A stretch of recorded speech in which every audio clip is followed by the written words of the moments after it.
नमस्कार दोस्तों, बिहार बढ़िया में आपका स्वागत है। हम पढ़ रहे थे गोलीय दर्पण। गोलीय दर्पण दो प्रकार का होता है। पहला अवतल दर्पण, दूसरा उत्तल दर्पण। हमने पिछले क्लास नंबर 6 में हमने अवतल दर्पण के बारे में पूरा विस्तार से अध्ययन किया था। आज हमको पढ़ना है उत्तल दर्पण। तो ये वीडियो नंबर 7 होने वाला है। 7 आपको अवतल दर्पण का कंटेंट कहीं भी मिल जाएगा, लेकिन उत्तल दर्पण का कंटेंट बहुत कम ही जगह मिलेगा। तो आज हम उत्तल दर्पण के बारे में डिस्कस करने वाले हैं कि इसमें कैसा प्रतिबिंब बनता है और इसमें वस्तु का कहाँ रखा जाता है। तो चलिए, अगर पिछला क्लास आप नहीं देखे होंगे, वीडियो नंबर 6, तो आप देख लीजिएगा, ठीक है। चलिए आइए आज समझते हैं उत्तल दर्पण के बारे में। उत्तल दर्पण में प्रतिबिंब कैसा बनता है, ठीक है। तो हमने पहले से ही उत्तल दर्पण का फिगर बना कर रखा हूँ, ठीक है। उत्तल दर्पण का फिगर कैसे बनता है, ये बात अगर आप शुरू से पढ़ रहे होंगे तो पता होगा। जिसमें फोकस और सेंटर, फोकस और वक्रता केंद्र दर्पण के पीछे होता है। आपको यह भी बात पता होगा क्योंकि मैंने पीछे कई बार बता चुका हूँ, ठीक है। फोकस और वक्रता केंद्र भले ही दर्पण के पीछे हो, लेकिन वस्तु को जब भी रखेंगे हम तो दर्पण के आगे रखेंगे। वस्तु को दर्पण के आगे रखेंगे तभी तो प्रतिबिंब बनेगा, वरना पीछे रखने पर कैसे प्रतिबिंब बनेगा? नहीं बनेगा ना। तो दर्पण कोई भी हो, उत्तल हो या अवतल हो, वस्तु को हमेशा दर्पण के आगे रखेंगे, ठीक है। लेकिन इसमें क्या होता है कि फोकस और वक्रता केंद्र दर्पण के पीछे होता है, ठीक है। और एक बात और बता दूं कि उत्तल दर्पण में काल्पनिक प्रतिबिंब बनता है, ठीक है। और काल्पनिक प्रतिबिंब दर्पण के पीछे बनता है। आपको ये भी बात पता होगा। ये भी पता होगा कि काल्पनिक प्रतिबिंब सीधा बनता है और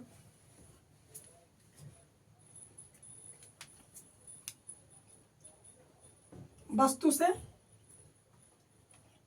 छोटा भी बनता है और बड़ा भी बनता है। वस्तु से छोटा उत्तल में बनता है और वस्तु से बड़ा अवतल में बनता है। तो चलिए, इसमें हम वस्तु को रखते हैं, ठीक है। वस्तु को हम मान लीजिए कि यहाँ पर रखते हैं, ठीक है।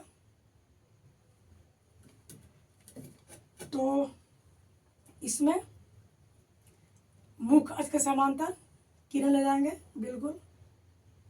ये बात आपको पहले से पता होगा।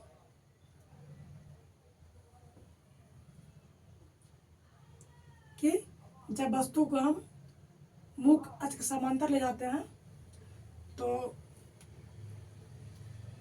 वो फोकस से गुजरता है, ठीक है। ये बात पता होगा कि जब वस्तु को हम मुख्य अक्ष के समांतर ले जाते हैं तो फोकस से गुजरता है, पर फोकस से क्या गुजरेगा? जब दर्पण अवतल हो। इसमें उत्तल में फोकस से गुजरता हुआ प्रतीत होगा, ठीक है। तो मैंने एक वस्तु लिया हूँ, ठीक है। इसमें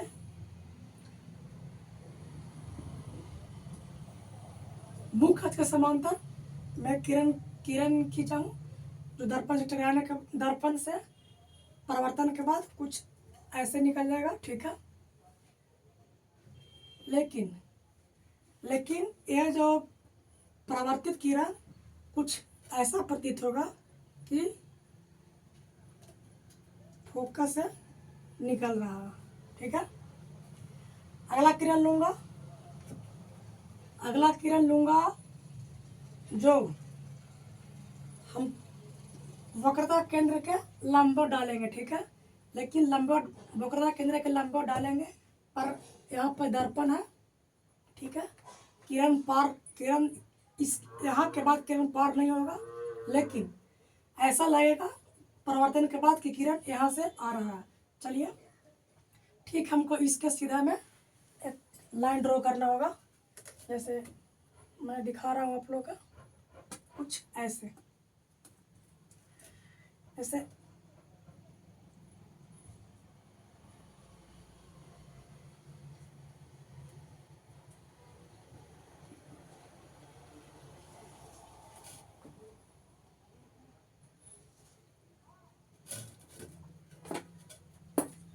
कुछ ऐसे यहाँ से किरण जाएगा। हमने ये दूसरा किरण वक्रता केंद्र के लंबवत डाल रहा हूँ, ठीक है, लेकिन लंबवत जाएगा कहाँ तक? दर्पण तक।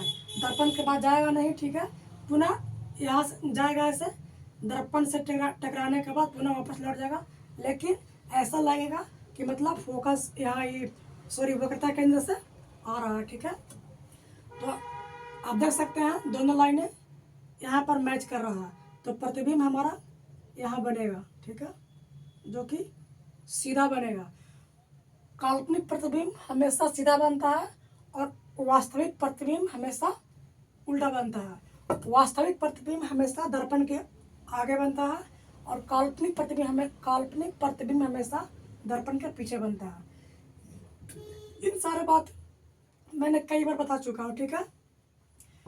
और जैसे इसका ए नाम देते हैं तो इसका बी नाम देना पड़ेगा, ठीक है। तो यहाँ ए होगा, यहाँ बी होगा, ठीक है, और इससे ये छोटा बनेगा, ठीक है। चलिए लिख लेते हैं एक बार कैसा बनेगा से। काल्पनिक बनेगा,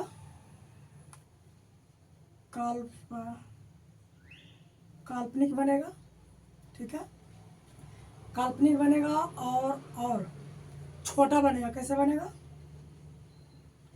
छोटा बनेगा, एक मिनट, काल्पनिक बनेगा, सीधा बनेगा और छोटा बनेगा। अब भली बात ये समझ गए होंगे कि उत्तल दर्पण में प्रतिबिंब कैसे बनता है। अब सवाल उठता है कि अवतल दर्पण में तो 6 प्रतिबिंब बनता है और वस्तु को 6 जगह रखा जाता है, ठीक है। उसमें बड़ा, छोटा, बराबर, बहुत बड़ा सब बनता है, लेकिन इसमें क्या होता है, इसमें आपको ये भी पता होगा कि जब वस्तु अनंत पर रखा जाता है तो प्रतिबिंब फोकस पर बनता है, ठीक है। फोकस के अनंत पर रखें तो फोकस पर बनेगा, ठीक है। तो इसमें क्या होता है, अगर हम वस्तु को धूर पर रखेंगे, वस्तु को धूर पर रखते हैं तो धूर पर ही प्रतिबिंब बनेगा। जैसे मान लीजिए वस्तु को हम यहाँ पर रखते हैं, ठीक है, तो प्रतिबिंब यहीं पर बनेगा, ठीक है, और बराबर बनेगा। इसके छोड़ा करके, यानी कि फोकस के धूर के स्थान छोड़ा करके इधर कहीं भी वस्तु को रखेंगे हम, कहीं भी वस्तु को रखेंगे हम, तो वो फोकस के इधर ही बनेगा, ठीक है। मतलब जैसे जैसे हम वस्तु को धूप से बाहर की ओर ले जाएंगे, मतलब धूप से हम दूर ले जाएंगे, वैसे ऐसे प्रतिबिंब जो है वो फोकस की ओर बढ़ेगा, ठीक है। जैसे वस्तु को मैंने यहाँ रखा हूँ तो प्रतिबिंब आप देख सकते हैं पी और एफ के बीच बना, ठीक है। वस्तु को हम यहाँ रखेंगे, ठीक है, तो प्रतिबिंब हमारा कुछ जहाँ बना है उससे आगे बन जाएगा, ऐसे यहाँ बनेगा, ठीक है, यहाँ बनेगा, ठीक है। थोड़ा और आगे रखूँगा, थोड़ा और आगे बन जाएगा। यानी कि जैसे जैसे हम वस्तु को धूप से दूर ले जाएंगे, प्रतिबिंब हमारा फोकस की ओर खिसकते जाएगा, और वस्तु के एकदम दूर, यानी कि अनंत पर जब अनंत पर रख देंगे, ठीक है, तो हमारा प्रतिबिंब फोकस पर बनेगा, जो कि एकदम छोटा बनेगा, एकदम छोटा बनेगा, ठीक है। मैं उम्मीद करता हूँ कि आप इन सारे बातें समझ गए होंगे। चलिए एक बार लिख देते हैं, जिससे आपके कन्फ्यूजन डाउट दूर हो जाएगा कि क्या मामला है इसमें। इधर ध्यान दीजिएगा, आपको कोई डाउट ना हो, कोई कन्फ्यूजन माइंड में रह जाए, इसलिए हम एक चार्ट बना दिया हूँ, ठीक है, कि प्रतिबिंब कैसे बनेगा और कहाँ बनेगा, ठीक है। मैंने आपको पहले बता दिया हूँ कि उत्तल दर्पण में वस्तु को हम इस वस्तु को पी के बाद यानी कहीं भी रख देंगे हम, ध्रुव के पीछे, ध्रुव के आगे हुआ, ध्रुव के आगे इधर हम वस्तु को कहीं भी रख देंगे तो फोकस हमारा प्रतिबिंब जो है वो फोकस के पार नहीं करेगा, फोकस के पीछे बनेगा, ठीक है। लास्ट आखिर जब अनंत पर रखाएगा तो हमारा प्रतिबिंब फोकस पर बनेगा, ठीक है। ये बात आप ध्यान में रखिएगा। तो चलिए, मैंने आपको बताया हूँ कि जब वस्तु को हम ध्रुव पर रखेंगे तो हमारा प्रतिबिंब ध्रुव पर ही बनेगा, मतलब यहाँ पर रखेंगे तो प्रतिबिंब यहीं बनेगा, ठीक। उसके बाद आप जानते हैं सारा आभासी बनेगा, क्योंकि काल्पनिक प्रतिबिंब आभासी होता है। उसके बाद सीधा बनेगा, ठीक है, और बराबर बनेगा, ठीक है। बराबर कब बनेगा जब उत्तल दर्पण में वस्तु को ध्रुव पर ही रखेंगे। कहाँ रखेंगे? ध्रुव पर ही रखेंगे, तब बराबर बनेगा। इसके बाद ध्रुव के बाद हम इधर कहीं भी रखेंगे, जैसे कि ध्रुव और अनंत के बीच रखेंगे, ठीक है। ध्रुव और अनंत के बीच रखेंगे तो हमारा, जैसे लिखा हूँ, अब ध्यान दीजिएगा, ध्रुव तथा अनंत के बीच रखेंगे तो दर्पण के पीछे बनेगा, ठीक है, दर्पण के पीछे बनेगा। और P तथा F के बीच बनेगा, ठीक है। मतलब ध्रुव के पीछे वस्तु के कहीं भी रखेंगे तो हमारा प्रतिबिंब दर्पण के पीछे बनेगा और P और F के बीच में बनेगा, ठीक है। और अब वही आभासी बनेगा, सीधा बनेगा और छोटा बनेगा, ठीक है। इसके बाद हम जब अनंत पर रखेंगे तो हमारा प्रतिबिंब फोकस पर बनेगा, फोकस के पार नहीं करेगा। चाहे वस्तु को हम कहीं रख दें, फोकस के पार नहीं करेगा, ठीक। जब अनंत पर रखेंगे तो फोकस पर बनेगा, ठीक है। और कैसा? आभासी, सीधा और आकार में एकदम छोटा। कैसा? एकदम छोटा बनेगा। तो मैं आशा करता हूँ कि आपको कन्फ्यूजन सारा दूर हो गया होगा, ठीक है। मैं नहीं मानता हूँ कि आपका इसमें कोई कन्फ्यूजन रहा होगा, ठीक है। कन्फ्यूजन के कोई सवाल ही नहीं पैदा होता है कि क्योंकि मैंने सारे पॉइंट को एक पॉइंट को मैंने बारीकी से बताया हूँ। तो चलिए, इसके बाद हम अवतल और उत्तल पढ़ लिया हूँ, तो अवतल और उत्तल का उपयोग भी जान लेता हूँ, ठीक है। तो चलिए आइए समझते हैं। पहला हमारा है अवतल दर्पण का उपयोग, ठीक है, कि इन सब दर्पणों का उपयोग कहाँ होता है, ठीक है। तो पहला है, इसका उपयोग पहला होता है हजामती दर्पण में। कैसा?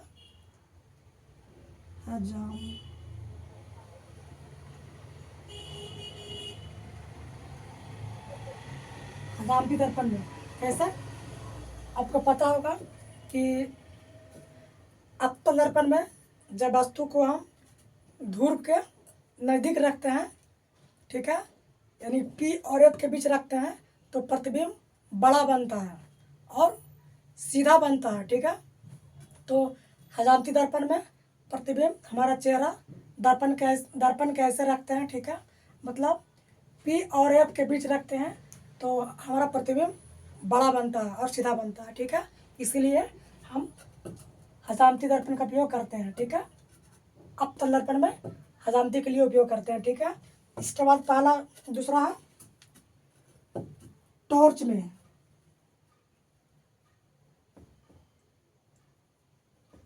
टॉर्च में, ठीक है। इसके बाद है, इसके बाद वाहनों के हेडलाइट में, कहाँ पे लिखे,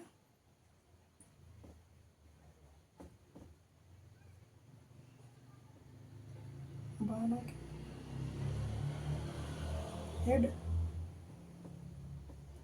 हेडलाइट में, वाहनों के हेडलाइट में मतलब वाहनों का जो चार चक्का वाहन होता है, दो चक्का वाहन होता है, जो उसमें लाइट लगा होता है आगे रात को देखने के लिए, वहाँ पे, ठीक है, वाहनों के हेडलाइट में। उसके बाद इसके बाद जो डॉक्टर जो दर्पण यूज करता है, आँख का डॉक्टर, नाक का डॉक्टर, कान का डॉक्टर, वो दर्पण कैसा होता है, वो अत्तल दर्पण होता है, ठीक है। तो डॉक्टर जो यूज करता है इसे, ठीक है। इसके बाद सौर भट्टी में, सौर भट्टी में, सौर भट्टी में, ठीक है। सौर भट्टी में कैसा होता है, आपको ये बात तो पता होगा कि अवतल दर्पण में सौर भट्टी का, अवतल दर्पण में सौर भट्टी में अवतल दर्पण का प्रयोग किया जाता है, ठीक है। लेकिन क्यों, कैसे, क्या कारण है, नहीं पता होगा। चलिए समझते हैं। हमने आपको बताया था कि जब अवतल दर्पण में, ध्यान दीजिएगा, कोई मतलब सौर भट्टी में अवतल दर्पण का प्रयोग होता है ऐसा बता के कोई भी निकल जाएगा, लेकिन इसके पीछे जो कारण है वो शायद ही कोई बताएगा, ठीक है। चलिए जानते हैं ये सौर भट्टी में अवतल दर्पण का प्रयोग क्यों किया जाता है। जैसे तो ये हमारा अवतल दर्पण हुआ, ठीक है, और इसमें यहाँ पर एफ होता है, यहाँ पर सी होता है। सौर भट्टी में हमको क्या चाहिए, सौर भट्टी में हमको अधिक से अधिक ऊष्मा चाहिए, हीट चाहिए, ठीक है, और वो भी एकदम नियत बिंदु पर एक जगह चाहिए, ठीक है, और मतलब जहाँ तहाँ नहीं चाहिए। तो आपको पता होगा कि किरणें के एकत्रित एक बिंदु पर कौन लाता है, अवतल दर्पण लाता है, ठीक है। तो उसी का प्रयोग करके सौर भट्टी में हम अवतल दर्पण का प्रयोग करते हैं। जैसे कैसे आपको बताया था मैंने कि जब किरणें मुख्य अक्ष के समांतर आएगा तो फोकस पर मिलेगा, ठीक है। मुख्य अक्ष के समांतर आएगा तो फोकस पर मिलेगा, मुख्य अक्ष के समांतर आएगा तो फोकस पर मिलेगा, मुख्य अक्ष के समांतर आएगा तो फोकस पर मिलेगा, मुख्य अक्ष के समांतर आएगा तो फोकस पर मिलेगा, मुख्य अक्ष के समांतर आएगा तो फोकस पर मिलेगा, ठीक। आप देख सकते हैं जब बहुत से किरणें आते हैं, ठीक है, दर्पण से टकराते हैं तो फोकस से मिलते हैं और यहाँ पर काफ़ी हीट उत्पन्न होता है, ठीक है। अब बचपन में वो लेंस होता है ना जो पहले आता था इंस्ट्रूमेंट बॉक्स में, उससे आप देखे होंगे कि जब धूप में उसका रखते थे, उसके नीचे हम क्या बोलते हैं, कागज के टुकड़े रखने पर वो कुछ देरी के बाद कागज जो होता है वो जलने लगता है। क्यों, क्योंकि दूर से आने वाली किरणें दर्पण से परिवर्तन के बाद वो किसी खास पॉइंट पर, किसी खास बिंदु पर एकत्रित करते हैं, इसीलिए वहाँ पर काफ़ी हाई टेम्परेचर उत्पन्न होता है। तो उसी का प्रयोग करके हम अवतल दर्पण इसी नियम का प्रयोग करके हम, इसी जादू का प्रयोग करके हम सौर भट्टी में अवतल दर्पण का प्रयोग करते हैं, ठीक है। आप ये बात समझ गए होंगे। और वाहनों में हेडलाइट में हमको क्या चाहिए, हेडलाइट में हमको चाहिए जैसे रूम का लाइट होता है कि मतलब वो प्रकाश को पूरा दूर में फैला देता है, ठीक है। लेकिन हमको वाहनों में क्या चाहिए कि हमको लाइट को, रोशनी को, प्रकाश को दूर तक भेजना होता है, ठीक है। हमको वाहन चलाते समय दूर देखना होता है, ठीक है, इसलिए हमको प्रकाश को दूर भेजना होता है। तो इसमें पता है कि जब दर्पण किरण फोकस के लंबत आता है तो सीधा निकलता है, ठीक है, सीधा निकलता है, एकदम सीधा, ठीक है। तो इसी के प्रयोग करके इसी के नियम का प्रयोग करके, इसी जादू का प्रयोग करके हम अवतल दर्पण में, अवतल दर्पण मतलब वाहनों के हेडलाइट में अवतल दर्पण का प्रयोग करते हैं। मैं उम्मीद करता हूँ कि इन सारे बातें अब भली बातें समझ गए होंगे। अगला है उत्तल दर्पण। ठीक है, तो उत्तल दर्पण, उत्तल में क्या खासियत है? उत्तल में खासियत, उत्तल दर्पण में खासियत है कि वो मतलब पीछे का क्षेत्र पूरा लेगा। ठीक है, और प्रतिबिंब छोटा बनेगा। ठीक है, इसी के प्रयोग करके वो मतलब वाहनों के क्या बोलते हैं, साइड मिरर में, साइड मिरर, साइड मिरर में उत्तल दर्पण का प्रयोग किया जाता है। उत्तल दर्पण का प्रयोग बहुत कम जगह ही मिलता है। बस खाली शायद यही पूछता है कि मतलब वाहनों का साइड मिरर में किस दर्पण का प्रयोग किया जाता है, तो उत्तल का। इसमें उत्तल का प्रयोग क्यों किया जाता है कि क्योंकि वस्तु कहीं भी हो, वस्तु कहीं भी हो, हमारा प्रतिबिंब लगभग सेम मतलब छोटा बनता है और बराबर बनता है। ठीक है, इसलिए मतलब वस्तु दूर हो या अनंत हो, वस्तु दूर हो या नज़दीक हो, हमारा प्रतिबिंब मतलब बराबर दिखता है। ठीक है, और पीछे के एरिया को मतलब पूरा दूर तक कैप्चर करता है। इसलिए हम साइड मिरर में उत्तल दर्पण का प्रयोग करते हैं। ठीक, मैं आशा करता हूँ कि आप इन सारे बातें समझ गए होंगे। आज की वीडियो में इतना ही, तब तक मिलते हैं अगले वीडियो में। अगर आपको कुछ सीखने के लिए मिला हो यहाँ से, हमारे वीडियो से, तो चैनल को सब्सक्राइब कर दीजिएगा, बेल आइकन दबा दीजिएगा, ताकि अगर कोई और वीडियो हम डालते हैं यूट्यूब पर तो आपको वो देखने के लिए मिल जाए। तो इस वीडियो में इतना ही, तब तक के लिए धन्यवाद। मिलते हैं अगले वीडियो में।